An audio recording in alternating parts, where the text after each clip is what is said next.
Brandon Walters. I'm here today with James King, and we call this Beyond Sunday because basically, James, on Sunday you give your talks, and sometimes we want to go a little further and a little deeper that we don't get into. So this is a chance to do that.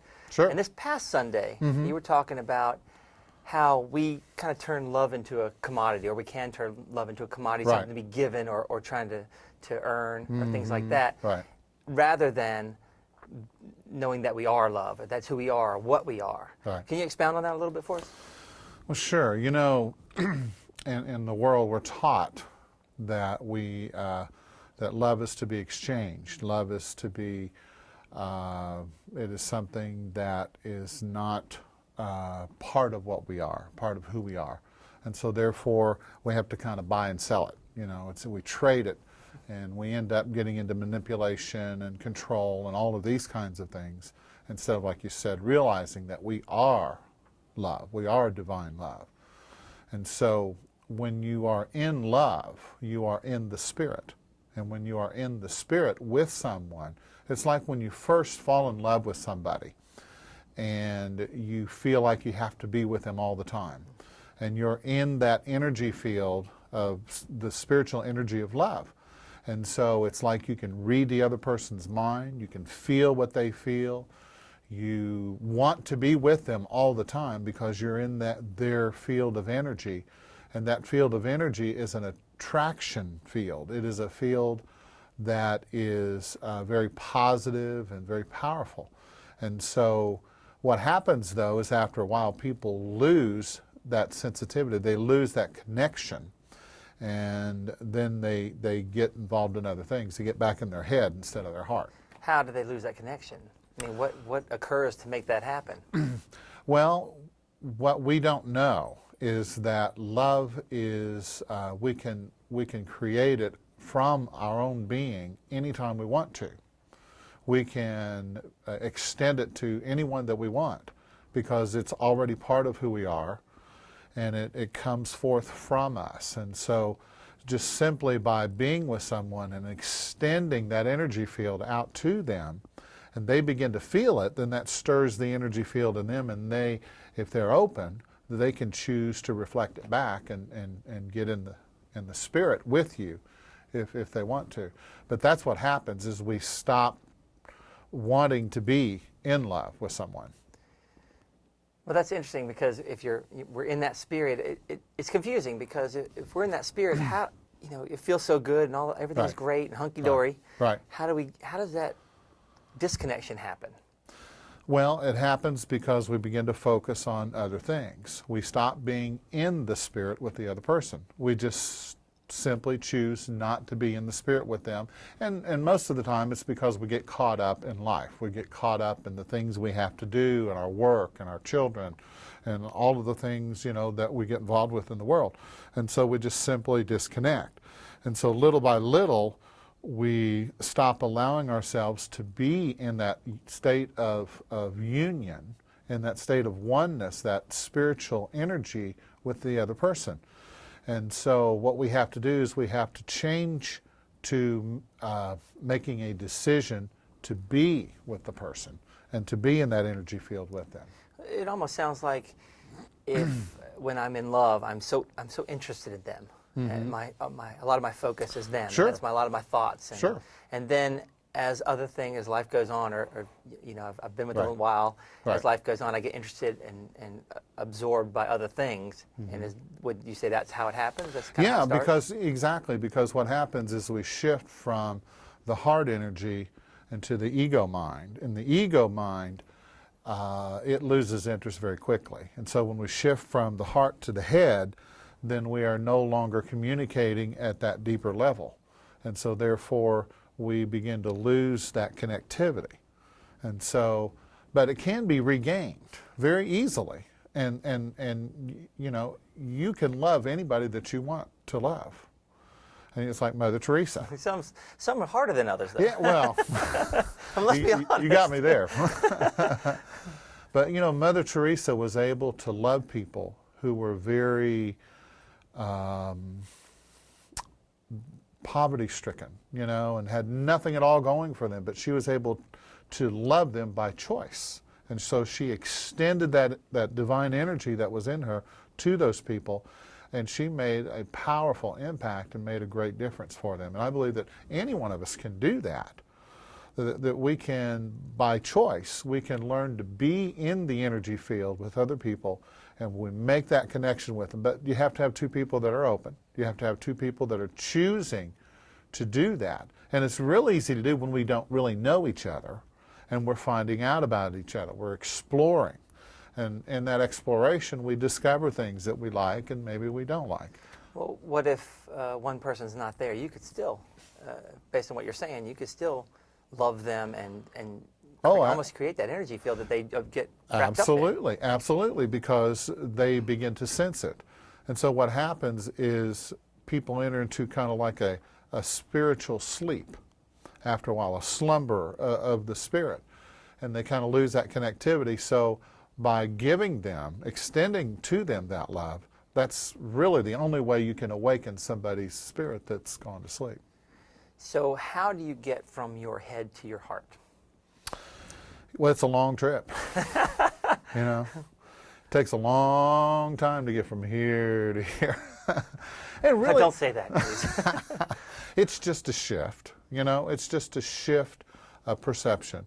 Instead of looking at someone through the judging, labeling mind, we look at them from the heart mind, okay, from the heart space, and through our emotions, and we just see them as something. We just see them in a different light, in a more positive light, and we can love people. But if we're judging them, it's very difficult to love them. So is it simply a shift of, because I'm trying to think, what is the thought pattern? How do you make that shift? Is it just a shift of, I'm just going to see you as a child of God? Or, I mean, what are some things you can think about? Absolutely, yeah, absolutely. It just depends on the situation. If you're with someone who is cold and indifferent, the only thing you can do is just warm up and begin to extend that emotional, spiritual energy to them. And you do it through the way you speak to them, through your actions, through touching, and through embracing, and through hugging, and all these kinds of things. And of course, you got to be careful who you hug. They may not appreciate that. Those cops don't like it. Exactly, yeah. But it just depends on the situation, the person that you're dealing with. So, I mean, just thinking it through, Mm-hmm. if I am love, I'm not trying to get it or give it, Right. I just am it. Right. Then I am also abundance, and Right. I'm also success, and I'm Right. also money. Right, exactly. You are everything that you need to be, that you want to be, and that you ever will be. All of that is already inside of us, And so the key is to learn how to use that spiritual, emotional energy, because it is an attraction field, okay? And so if you want something, say if you want a relationship or if you want money, whatever it is, then you... Yes, please. Both, on all counts, health all right, and there money. you go. You bring it on. All of it, yeah. Then for, maybe 10, 15, 20 minutes, you extend that emotional, spiritual energy out. You envision what you want, and then you begin to call it to you. And as you focus on it for 15 to 20 minutes, then it will begin to come to you. And as long as you don't short-circuit it, there's nothing that can stop it from coming to you. All right, you say focus on it and get your energy on it. Right. What does that feel like? What does that look like? What is the thought pattern behind it? Well, that's the key. It's not so much your thoughts as it is the feelings, okay? Because what you want to do, you want to become the vibration of the thing that you want, right? And so to be that, you have to focus. It's like, for instance, if you want to be an artist, then you have to do what an artist does. You have to think like an artist. You have to dress like an artist. You have to present yourself as an artist. You have to call yourself an artist. You embody being that. And the more that you do that, the universe doesn't know if you're for real or not. All it knows is that this is who you say you are. So it's fake it till you make it. Well, exactly, yeah. So you just begin to embody. You're not really faking it. And now, in the beginning, you might be, Yeah. but as you get into it, you begin to become that, right?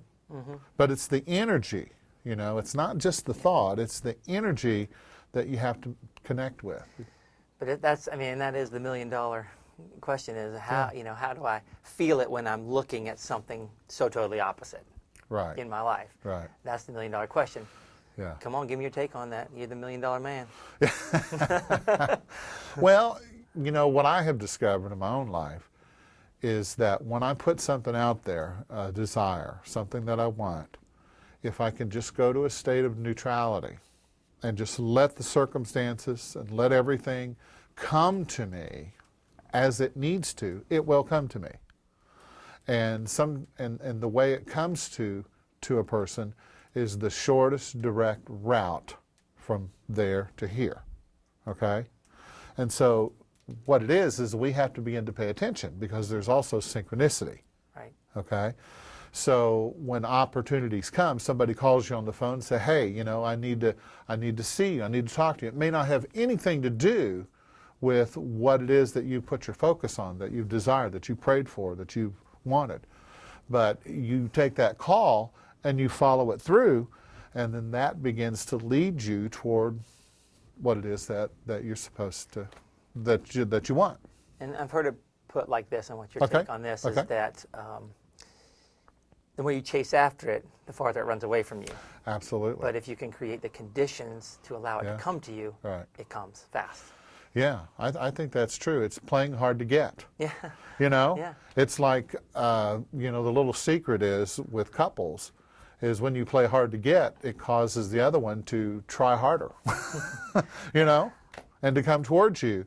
But when you just, you know, and you're in their face and you smother them and so forth, then they kind of back off. And so the key is kind of after you put the energy out there, you believe that the energy is in motion, then you just let it go. So okay, it's done, you know, and then you have that mindset, and then you just let it go. And that works for everything. Absolutely. Everything. You just have to, you are the divine, so how could you be anything but everything, right? Exactly. The idea. Yeah. Well, James, thanks, man. It's been great. Thank you. I love going beyond Sunday because, I mean, I'm there listening and I want to raise my hand. I have questions, young man, you know. Well, this is fun. This is fun. Yeah, so let's do it again, and I'll look forward to Sunday. All right. Sunday. All right. Thanks, man. Appreciate it.